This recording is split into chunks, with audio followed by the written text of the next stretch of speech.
नमस्कार, मैं वर्णिका शर्मा और आप देख रहे हैं HRV न्यूज़। युवा डटे तो प्रधान हटे, जानिए हमारे साथ। दोपहर 2:20 पर जंतर मंतर पर हजारों छात्रों की निगाहें मंच पर थी। अचानक घोषणा हुई कि केंद्रीय शिक्षा मंत्री धर्मेंद्र प्रधान ने इस्तीफा दे दिया है। अगले कुछ ही सेकंड में पूरे प्रदर्शन स्थल का माहौल बदल गया। किसी की आंखों से आंसू बह निकले, कोई वंदे मातरम गाने लगा और कई छात्र हाथों में तिरंगा और संविधान लेकर झूमने लगे। कुछ छात्र जमीन पर बैठकर भगवान का शुक्रिया अदा करने लगे। थोड़ी ही देर में मिठाइयाँ बंटने लगी और पूरा जंतर मंतर जन गण मन से गूंज उठा। 36 दिनों से धरने पर बैठे छात्रों के लिए यह आंदोलन की पहली बड़ी जीत थी। प्रहलाद जोशी को शिक्षा मंत्रालय का अतिरिक्त भार सौंपा गया।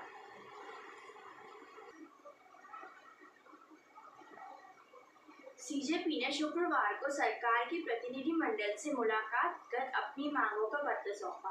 पत्र के मुताबिक उनकी मांगों में केंद्रीय मंत्री धर्मेंद्र प्रधान का इस्तीफा और पीड़ितों को 1-1 करोड़ रुपए का मुआवजा और प्रदर्शनकारियों के खिलाफ किसी तरह की कानूनी कार्रवाई न करना शामिल है। पत्र में यह भी कहा गया है कि भारत सरकार रिपेंट एक्शन फोर्स के प्रमुख और दिल्ली पुलिस आयुक्त को उन छात्रों से सार्वजनिक रूप से माफी मांगनी चाहिए। सुप्रीम कोर्ट ने सीजेपी पेपर लीक के खिलाफ विरोध कर रहे छात्रों पर पुलिस की ज्यादती के आरोपों वाली 2 अलग-अलग याचिकाओं पर 27 जुलाई को सुनवाई पर सहमति जताई।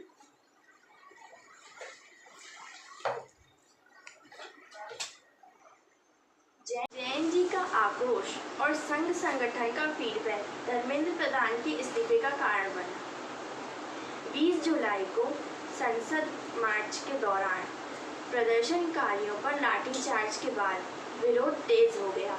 इसमें राहुल गांधी सहित विपक्षी पार्टियों ने सहयोग किया। इसके बाद भाजपा के राष्ट्रीय अध्यक्ष नितिन नवीन ने मुख्यालय में तेजस्वी सूर्य समेत पार्टी के युवा नेताओं की बैठक बुलाई। 3 घंटे से अधिक चली बैठक में आंदोलन के असर, विरोध और मुद्दों पर चर्चा हुई।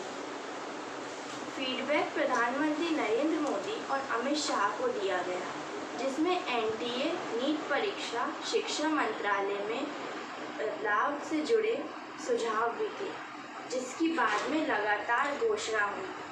मंगलवार को संसद में विपक्ष के हंगामे के बीच गृह मंत्री अमित शाह के कक्ष में धर्मेंद्र प्रधान और पीयूष गोयल की 3 घंटे से लंबी बैठक चली।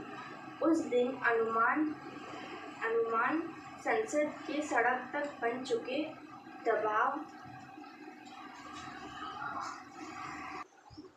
में इस्तीफा एकमात्र समाधान है।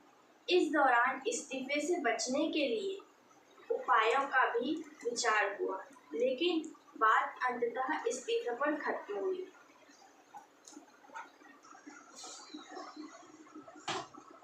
दूसरी ओर संघ संचालक मोहन भागवत 23 से 24 जुलाई को दिल्ली में थे। एक कार्यक्रम में उन्होंने कहा कि युवाओं से संवाद करना चाहिए। माना जा रहा है कि इस्तीफे के पीछे इस राय का भी असर रहा। दिल्ली के साथ साथ बिहार, यूपी, महाराष्ट्र, अन्य प्रदेशों में फैल रहे विरोध और संसद में विपक्ष के लगातार गतिरोध के बीच प्रधान ने शनिवार को इस्तीफा भेज दिया।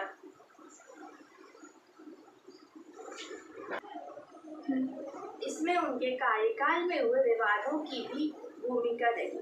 मोदी सरकार के तीसरे कार्यकाल में शिक्षा मंत्री बनते ही पहला सामना नीट में गड़बड़ी से हुआ। इस विवाद में एनटीए के तत्कालीन डीजी सुबोध कुमार सिंह हटे।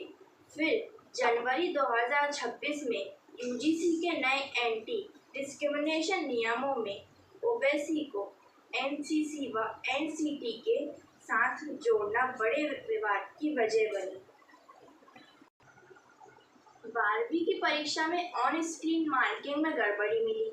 फिर मई में नीट का पेपर लीक हो गया। तो ये थी धर्मेंद्र प्रधान के इस्तीफे के पीछे की कहानी।